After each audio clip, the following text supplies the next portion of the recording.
Thanks for being here. Subscribe to Cheating Stories Best, so you don't miss new stories.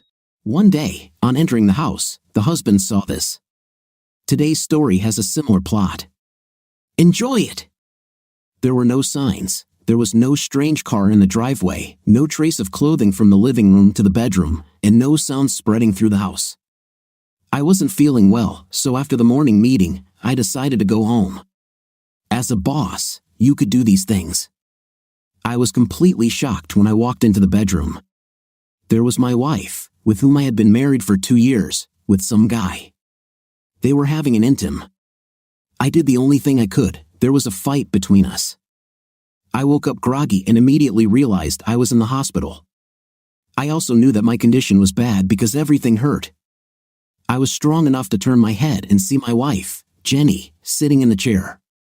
"Are you okay?" she asked. I turned my head and looked out the window. It was a stupid question that didn't deserve an answer. "I'm sorry. You weren't supposed to find out that way," she said. "So you mean you wanted me to find out but didn't?" She turned her head away from me and said, "Yes." I said, "You need to explain this to me. Who is this guy? How long has this been going on? Why?" My thoughts were racing at the speed of light. You won't like the answers, but it's time to find out the truth. Michael was my boyfriend in college before we started dating. We never stopped seeing each other. He got tired of waiting for the opportunity to be with me, so we decided that since the plan wasn't working, it's time to wrap things up and move on. "What the hell are you talking about? What's the plan? You were so smart in school and college. You were chosen as the one most likely to succeed. You had such potential. Then you started this software company, and I thought nothing could stop you. But you never did anything meaningful for yourself. The plan was to wait until you made good money, real money, and then I would divorce you. I would take my half, and Mike and I would walk off into the sunset. He's tired of seeing me once a week when you went on a business trip. When we realized that you would never achieve anything significant, we stopped being so careful." I couldn't believe what I was hearing. I wanted to bury myself in a hole and die. Is she serious? She only married me for the money she thought I would make? I couldn't even bear the sight of her. "Nurse, get her out of here. Jenny, just get out of my sight. I don't want to see you anymore. You can get your divorce, you sneaky nurse." I started pressing the morphine call button as quickly as possible. I didn't want to feel pain, not the physical pain, but the pain of her breaking my heart. "I'm sorry, Nikki. I didn't mean for you to get hurt. It's true. I just wanted to get this over with quickly and move on with my life." She took her jacket and headed towards the door. "Trust me," I said. "It's not over yet. I'm sorry, Nikki, but this is the end." I was never popular in high school or college. I had 1 or 2 close friends, and that was it. I spent most of my lunch breaks alone.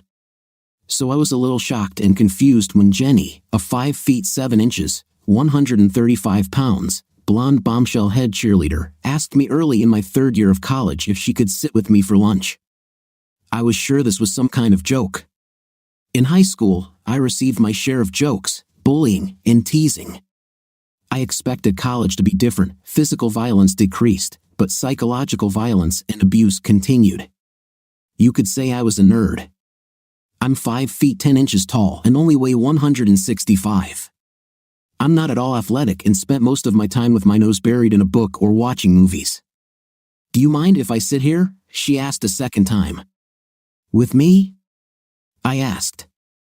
"Of course, with you. I have something I need to talk about. It's most likely a request. You went to Central High School, right?" "Yes," I managed to say. "I'm having trouble with some subjects and I really need a tutor. I know you were smart in school. We may not have talked, but I knew everyone who was there. Most girls hate me because I'm beautiful and the main cheerleader, so they won't help me, and most guys think it's a free ticket to night with me for the same reason. When I asked them to help, I really don't want to fail, so I decided to ask you. Am I a safe choice? I don't want to hurt your feelings, but yeah, you're a safe choice. Plus, when school gets too hard, We can at least talk about old school and discuss who's where now. What do you say to that? I appreciate your honesty. I can't promise that this will be long-term. Let's do one lesson and see where it leads. Agreed, she said. Here's my address and phone number. Call me later and we can arrange a time. I really appreciate it. This is how I, a little old nerd, ended up spending time with a hot-tempered cheerleader. Our classes started out purely about learning, but the more we got together, the less learning there was, and we started talking more about ourselves, what we wanted out of life and where we saw ourselves in a few years. We talked about our aims, our hobbies, and I even told her about the company I wanted to start. The more we talked and the more she opened up, the more I fell in love with her. Her attractiveness was just an incredible bonus. Her apartment always felt like an oven, and she wore the skimpiest shorts and tiny tank tops. I didn't want to be like other guys and embarrass myself by asking her out, so I never did. But, my God, how I wanted to. It hurt me to spend so much time with her every day and then have an end. One day, she surprised me. Get dressed. We're going somewhere tonight, dinner and then a party, she said when I picked up the phone. What do you mean? I asked. I'm asking you on a date.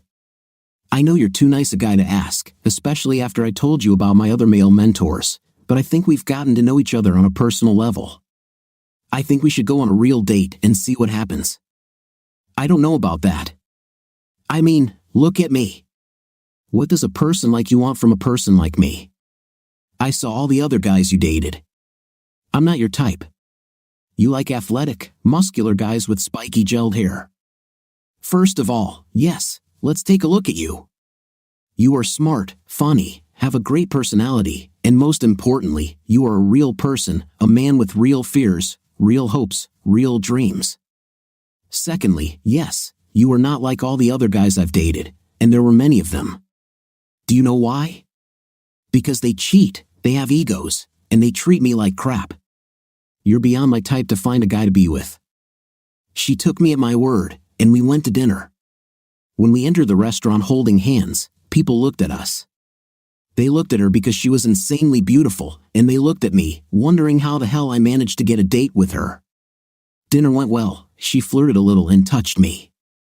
I was nervous as hell and just trying not to look like an idiot. While we were waiting for the bill, she said to me, "You don't have to be so nervous. If we don't work out, we can still be friends. You won't lose anything, you'll be the same as yesterday. So you've got nothing to lose. But if you relax and we work out, think about what you can gain." Again, she took me at my word. We went to a party, and she introduced me to several of her friends. Strangely, there were no strange looks or hostility from her friends. I got along well with 2 girls and 1 guy as they were also film buffs. Then came the moment of the evening that I feared most. The big muscular quarterback of the football team walked toward Jenny. My heart pounded in my throat as I tried to come to terms with the fact that I was going to lose her. "Hey, pretty girl, do you want to dance?" he said, slurring his words through too much beer. "No thanks. I'm here with a guy," she said, nodding in my direction. "With this guy? You can't be serious." "Of course I'm serious," Jenny replied. "This guy is a loser.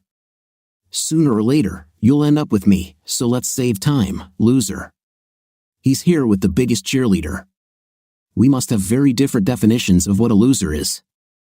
I couldn't help but laugh. "Damn, are you laughing? You think that because you brought her here, you'll leave with her? She'll leave with me. You're nothing. I'm a football star. You have no skills in bed.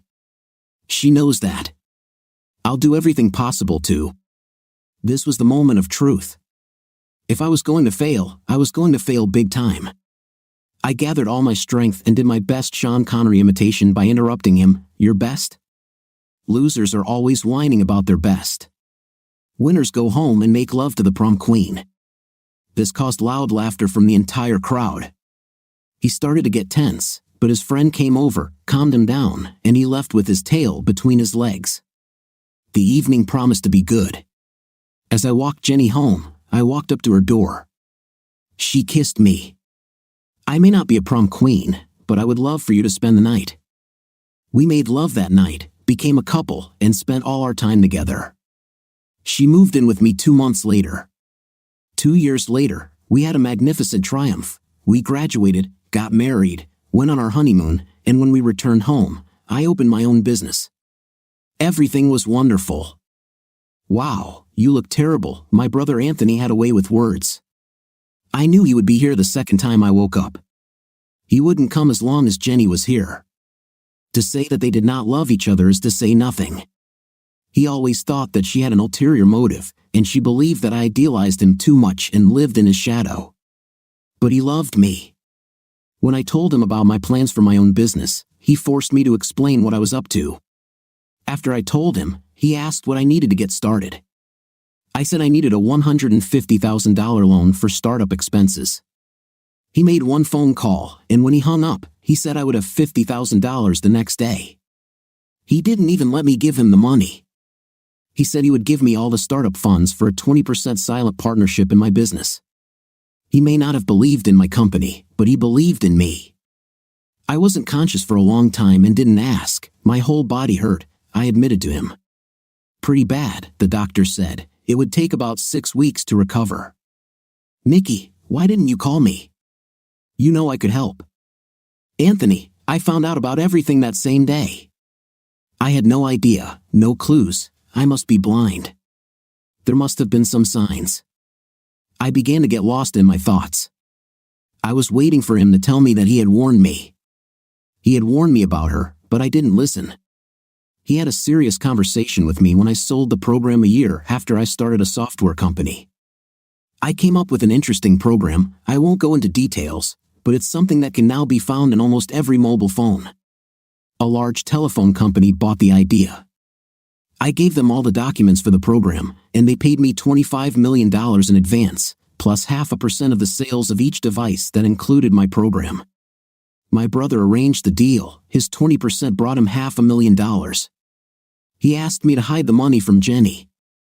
He said she would spend it in no time. She is my wife. How can I hide money from her? It's simple. I know a little banking law. I could hide it for you in an overseas account. I'll put $100,000 in cash in a safe in case of an emergency and hide the rest. Not forever, of course, just give her a few years to prove that she's a worthy wife. Mom and Dad made me promise that I'd look after you like an older brother. I'm just doing what I promised. He knew where to hit. He knew how much I valued our parents' advice in such matters. Ever since they died in a car accident, I started listening to him. I didn't like it, but I did what he asked with the condition that we tell Jenny about the money in 2 years. This was the only time I lied to my wife.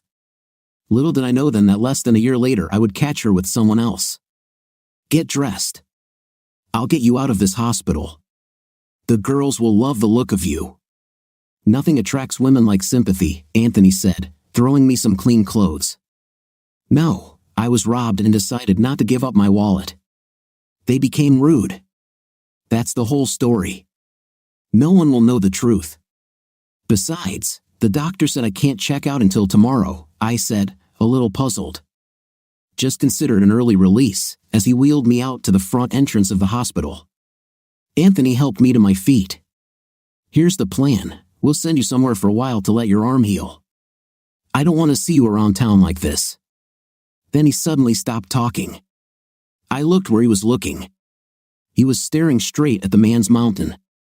The guy had to be 6 feet 2 inches tall and weigh 240 pounds of pure muscle. He was wearing a black suit with a black silk t-shirt and a small gold cross on a gold chain around his neck. He had a bald head and a goatee. He was standing next to a Lincoln Town car with the back door open. He didn't move or say anything. Change of plans. We're going to Carmine's, Anthony said in a serious tone. When Carmine asks, you can't refuse. Here's what you need to know about my brother. He's probably smarter than me. He is much shorter, only about 5 feet 6 inches, and has a bit of a pot belly. He was also teased a lot in high school. Unlike me, he didn't use it as motivation to become better. He used it to make himself worse. He rarely talked about it, but sometimes he told me things, so I had an idea of what his life was like. In case something happened, Anthony decided to use his talent for mathematics, money, and computers to work outside the law. Plus, Anthony worked for Carmine. I only met Carmine once. My brother hosted a dinner to celebrate the deal for the program. We went to a small Italian restaurant off the main roads. The owner, Carmine, came over and said hello to my brother. My brother introduced me to Carmine. Carmine said, "Finally met the man who turned my $25,000 into $250,000. Very valuable. Bon appetit on the house," he said, nothing more, then turned and left. I knew who Carmine was. I saw his face on the news from time to time. Reporters always used buzzwords when talking about Carmine, like RICO, racketeering, and most often, mafia. Then Anthony told me that he was working for Carmine, although he did not specify what exactly he was doing. He explained how he called Carmine to get money that Carmine owed him. He told Carmine about my plan. "Do you believe this computer thing will work?" "To be honest, I don't know, but I trust my brother," Carmine said. That was enough for him. The next day, Anthony had $25,000 of his own and $25,000 from Carmine. We reached the Cara restaurant in about half an hour. Lou, the mountain, the guy who picked us up at the hospital, led us into the restaurant, past the tables, through the kitchen, and into the office in the back. Carmine was sitting at a large oak table. I was just about to sit down when I heard the door open. I turned my head when a vision of beauty walked in through the side door. She was striking. I could tell she was quite young, maybe just turned 21. She had an hourglass figure with nice breasts, and her hostess outfit hugged her every curve. She had an exotic look that I took to be Latin American rather than Italian. "No, dear," she said. "Don't sit on the chair. Sit on the sofa, it'll be better for your arm." "Can I get you something to drink or eat?" she asked, adjusting the pillows next to me so I could support my arm in an elevated position. I waited for a look of pity, but it never came. "These guys are good. Becky, can you leave us for a while?" Carmine said, waving his hand towards the door. She swayed her hips as she walked away. I watched her leave, wondering how many times Carmine had slept with her. When she left, Carmine began to speak. "This Becky, Rebecca, is a good girl. She had a difficult childhood, a drunk mother and an abusive father. I took her under my wing. She works here so she doesn't have to go home. She asked me not to interfere and not make her family disappear, but I definitely have to be convinced that this girl will graduate from college and be able to achieve something to get out of this situation." I immediately respected Carmine. I knew he wasn't sleeping with her, he could use her situation to his advantage. Instead, he used everything in his power to put her on the right path. "So I heard you're having problems with a woman," Carmine said as I glared at my brother. "Don't blame him, he didn't tell me. Let me explain something to you about your brother without going into too much detail. He works for me, and we make a lot of money together. He's a very loyal employee, and I appreciate that about him. He doesn't laugh at my jokes when they're not funny. He disagrees with me when I say the Royals will win the World Series, and he tells me what he thinks even if it doesn't agree with me, always respectful. Because of this, he is my friend. My true friendship is more valuable than his loyalty as an employee. Therefore, when I see that my friend is going through difficulties, as I recently learned about what happened to you, I make it my business to find out what's bothering him and to help as much as I can. So, tell me about Jenny." I told him the whole story, how we met, the marriage, how I found her with someone else, and her visit to the hospital. He sat with no expression on his face, just listening carefully to the whole story and all the details. It felt good to finally let it all out. When I finished, he asked me, "What are you going to do?"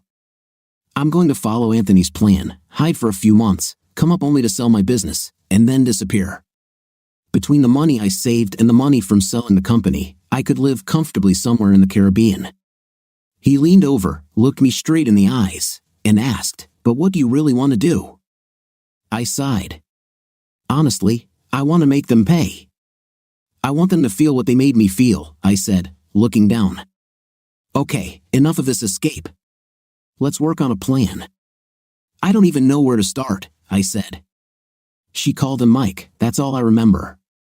"I couldn't even recognize him in line if I had to," Carmine said.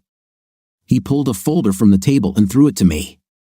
Mike DS, Carmine said, 6 feet tall, 195 pounds, brown hair. Works as a mechanic. Went to the same college as you and her, and dated her before you two met. That's probably when they came up with a plan for her to marry you and take everything she could from you. He's from a small town in Arizona where his mother still lives. He calls her 3 times a week.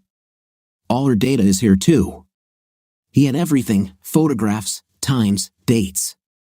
All we needed was to find a way to hit him where it hurt the most. I knew where to hit Jenny, I just needed a reason for this. We developed a plan with them. Now I just have to wait for my hand to heal. Now that we've discussed everything, I need to focus on a bigger problem. Becky is starting to fall behind in her studies, and I need to find her help, Carmine said. I can help her. No joke. If you have space here, I could come and help her. My grades are good, plus I need something to do while my arm heals.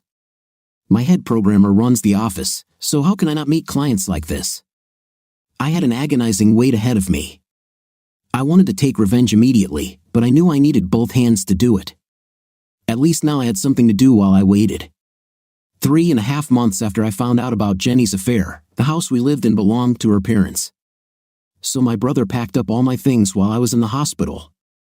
I was only out of the house for 2 days before she moved in with Mike. Everything was going well for them. Jenny filed for divorce after writing off the losses, but she never found out about the hidden money. She just wanted to get rid of me. Their world began to fall apart one Friday night as they were leaving the house for a date. As they walked to the car in the driveway, Lou the Mountain stood in front of Mike. Someone wants to talk to you. My car is over there, let's go. Your girlfriend should stay here, Lou said. Mike objected, wait a minute. You can come with me to the car and sit in the back seat, or I can drag you to the car and you ride in the trunk. It's up to you, but you're coming with me. Mike turned to Jenny. You better stay here. I don't know who this guy is or what he wants. I'm sure it's just a misunderstanding, but if you don't hear from me in 2 hours, call the police. Lou led Mike to the same office where I had met with Carmine. Lou told Mike to sit down, and Carmine did his thing for about 5 minutes, giving Mike the opportunity to just sit and sweat. Then Carmine said, You know who I am? Mike was breathing heavily, and it seemed like he might suffocate. Yes, sir, I know who you are. Okay, this will save us a lot of time. Take this cell phone. Within a few days, he will call. Only one person knows this number. When he calls, answer and stay in touch until the other person hangs up. After that, come here and meet me at noon next Sunday. Do you understand the instructions? Mike barely managed to squeeze out an audible yes. Okay, if you deviate from this plan in any way, tell anyone, including your girlfriend, about what we talked about the cell phone or anything else, it will end badly for you. Try to escape or leave the city, and it will be very bad for you and for her. Do you understand that? Again, Mike simply said, yes. Okay, now get out of my sight. Thus ended Mike's meeting with Carmine. He had no idea why he was being called, what he had done to be called to meet Carmine, or who would be calling him on the phone or what they would be talking about. Mike knew one thing, he would follow instructions to the letter because when Carmine asks, you can't refuse. Waiting for the call drove Mike crazy. He was nervous, irritable, and very abrupt, especially towards Jenny. He decided to go out for a drink, leaving her at home. Just as he parked at the bar and was about to get out of the car, the moment he had been waiting for arrived, the telephone rang. He picked up the phone and said, hello. On the other end of the line, I said, set up a video call. When he pressed the button and my face appeared on the screen, he asked, do we know each other? Of course. It was something you apparently don't remember, but I remember it very well. I'm Jenny's soon-to-be ex-husband. Damn, he said, realizing that this conversation did not bode well. His thoughts were racing. How did Nikki recognize Carmine? What did they have in mind for him? Mike's head was full of questions. Panic set in. I want you to see something, I said. I have an earpiece in my ears, so no one but you can hear me. Mike paid close attention to every detail as I began walking. Brief glances made him realize that I was somewhere familiar to him, but he couldn't remember where. "Baby, are you done in the bathroom?"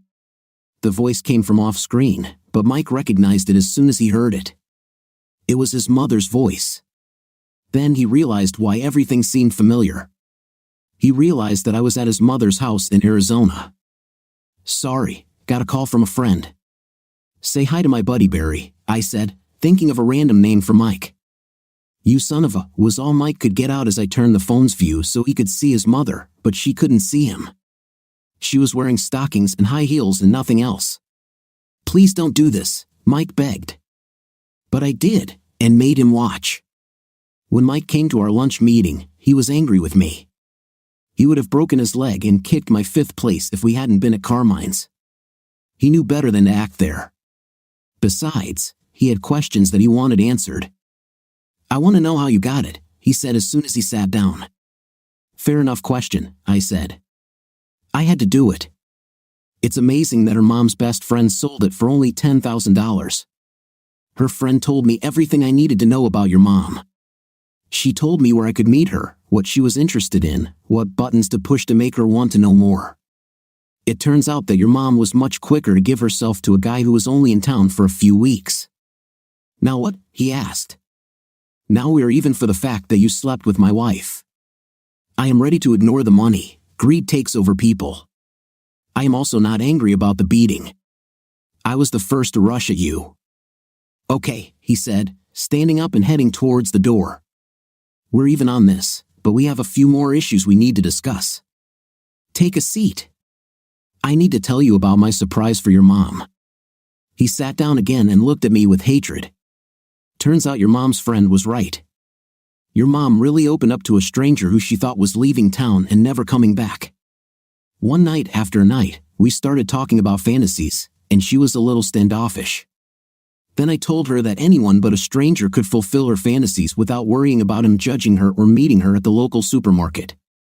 She was afraid that I would think badly of her. I convinced her that this would not happen, and she opened up to me. Her 2 biggest fantasies were very dirty, and I helped her realize them." He was confused but not defeated. "Nonsense," he shouted. "This must not be true." I grabbed the remote from my desk and pressed play. I stopped after about 30 seconds. He was confused but not yet defeated. "You're going to do something for me," I said. "Screw it." "Why should I do anything for you after all this?" he asked.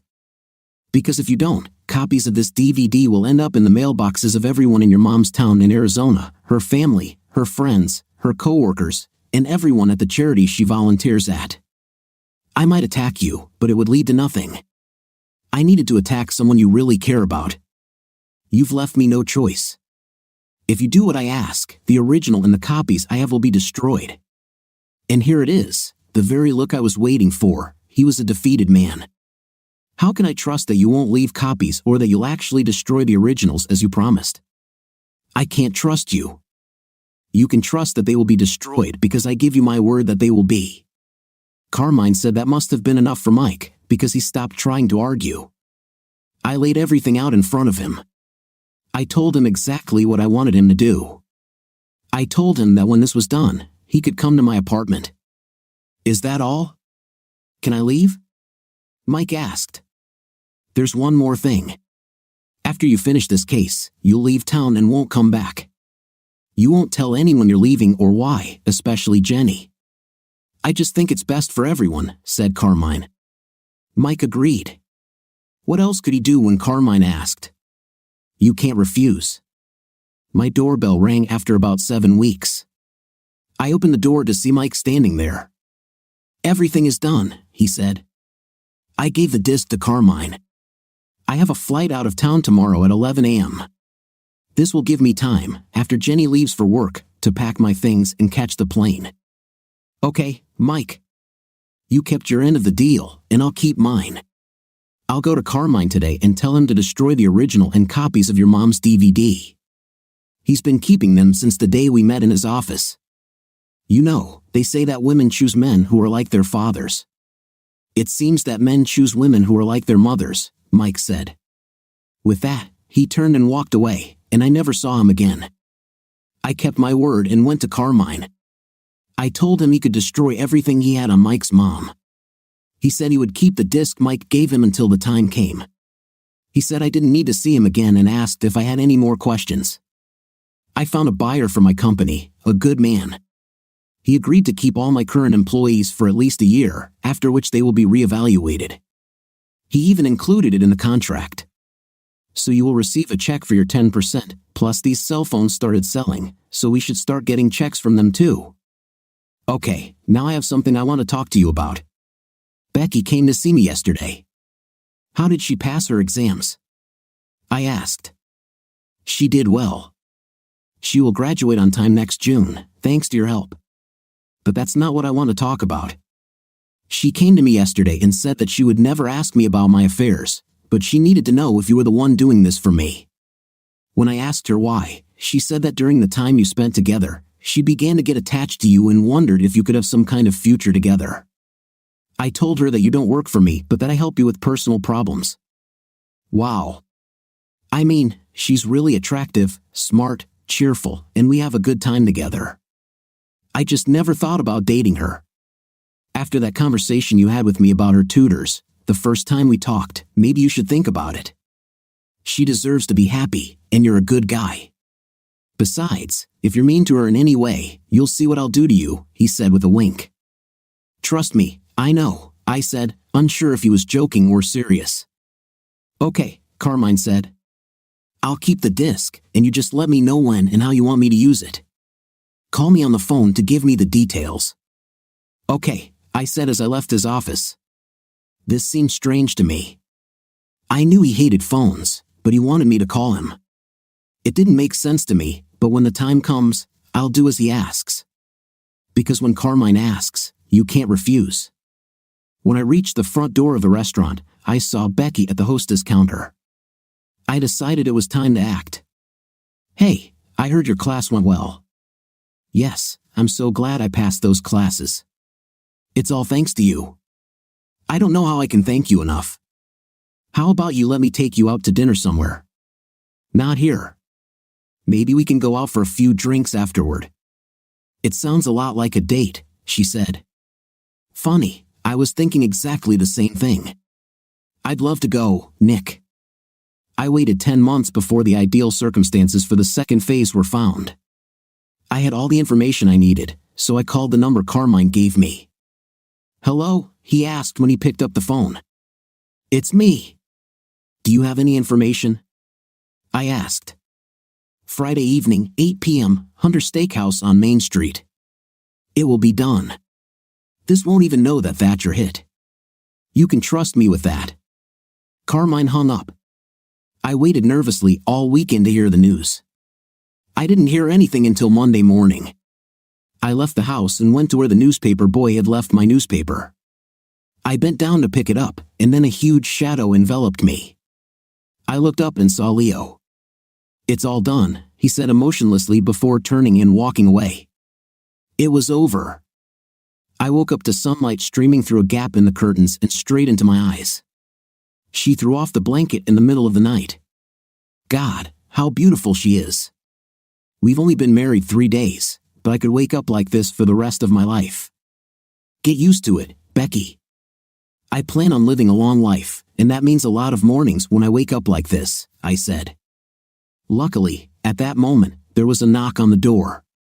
Who bothers newlyweds at 9 a.m. on the third day of their honeymoon in Hawaii? Becky asked. She threw on her robe and opened the door to find a maid with a breakfast cart from room service. Oh my God, that's so sweet of you, Nikki, she exclaimed. I wish I could take the credit, but that's not me, I admitted. The maid said, I was told to deliver this breakfast to you along with this. This will explain everything. She handed me a soft envelope.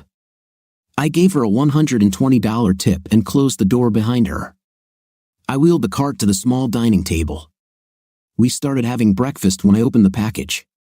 Inside was a DVD, 5 smaller envelopes with numbers on them, and 1 large envelope that said read first. I opened it and began to read aloud to my new wife, congratulations to the newlyweds. I must apologize and say that I am very sorry that I could not attend your wedding.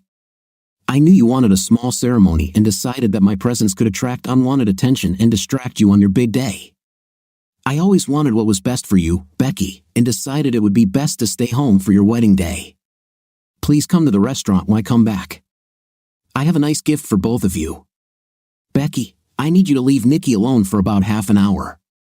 There's something in those sleeves and on that DVD that he should see. Nick, put in the DVD and open the envelope with number 1 when you're alone. With love, Carmine. She kissed my forehead, said she was going to take a shower, and that when I was done, we would sit by the pool and have a couple of Mai Tais.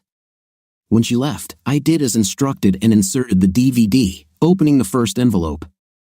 The instructions were simple: press play on the DVD. When you see a screen that says read envelope number X, pause and read the envelope before pressing play and continuing to watch. If you're ready, press play.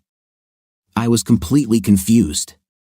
When I pressed play, I had absolutely no idea what was on the DVD, and this whole script seemed completely unfamiliar to me. I braced myself for whatever might appear on the screen. The DVD started with a white title card with black text that read, Frank and Anna's 30th wedding anniversary. Then a picture appeared from a security camera at the Hunter Steakhouse restaurant. Frank and Anna were Jenny's parents, and I heard that she threw them a big party for the occasion. I waited long enough to figure that this was the perfect time for the second phase of my revenge. The screen was full of life. People were clinking glasses, laughing, and having fun. There was no sound, but there was a clear picture. Jenny seemed to be saying something, then the inscription appeared on the screen, read envelope number 2. I pressed pause and started reading. Jenny thought it would be a good time for a quick speech to thank everyone for coming. She also prepared a video in honor of her parents and a slideshow to celebrate their 30 years together. Unfortunately for her, we decided to change the content of the video slightly.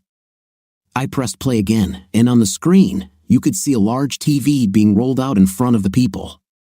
A series of screenshots appeared on the screen in preparation for the video. The text read, Jenny loves her parents. Jenny wants to celebrate their love for each other. Confusion appeared on Jenny's face as she began to scan the crowd, trying to figure out whose faces might reveal who had replaced her video. The video continued. I only realized what I had seen when the words read envelope number 3 appeared on the DVD screen. Wow, who would have thought that my phone was being tapped by the FBI? Apparently, after our phone conversation, the feds thought I was going to kill someone at this steakhouse. I rarely drop a glass, especially with alcohol in it, but it turns out that when good crystal glass falls and breaks, it sounds like a gunshot through the listening devices that the FBI installed in the building. Now it became clear to me why he wanted me to call him. He was definitely smarter than he looked. He probably had to be to get to where he is now. The FBI on the screen started arresting people as soon as Jenny's Uncle Ernie grabbed his chest and fell to the floor. Damn, I always loved her Uncle Ernie. Read envelope number 4 appeared on the screen. Uncle Ernie survived. It was just a panic attack, not a heart attack. He was kept in the hospital overnight for observation. The video continued for a few more minutes, showing all the guests and FBI employees being interviewed, and then everyone, including the agents and guests, heading out. Jenny sat on a chair in front of the TV with a look of complete shock on her face. Her father was the last one to leave. He looked like he wanted to pick her up, hug her, and tell her everything would be okay. Instead, he just shook his head in disgust and walked away. The waitress walked up to the screen with her back to the camera, approached Jenny, whispered something in her ear, and Jenny buried her face in her hands, beginning to sob hysterically and shake. The waitress turned to the camera. It was Becky. What the hell is Becky doing there? I shouted. The message read envelope number 5 appeared on the screen. I couldn't open it fast enough. The message read, if you want to know what she said, turn around. I turned around and saw Becky standing there with a towel wrapped around her body and hair. A sly smile appeared on her lips. What did you tell her? I asked impatiently.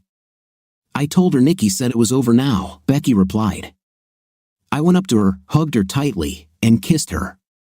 I held her in my arms for a good 5 minutes before saying, I love you so much, and you better love me back because you can't get rid of me. Nobody hurts the people I love, even if it happened before you and I met. I gladly took the opportunity when I heard from Carmine and Anthony that they needed someone on the inside to change the DVD and get the message across, Becky said. When did you get involved in this? I asked. Carmine told me a story when I came to him to ask what you were doing with him. He told me he was helping you with personal problems, and I demanded to know more because I was starting to get attached to you and needed to know how. I signed on with him, and they told me everything. When we get home after our honeymoon, we need to go see Carmine. Not only because he has a gift for us, but because I need to shake his hand and thank him, not only because he helped me get revenge, but also because he helped me get my life back and introduced me to a woman who not only loves me but is always ready to protect me. I smiled and said, "Thank you, Becky." What do you think of our story today? It seems to me that the husband was as heroic as possible and did everything he could for the well-being of the family, not like the wife. What's your opinion? Write in the comments. Until new videos.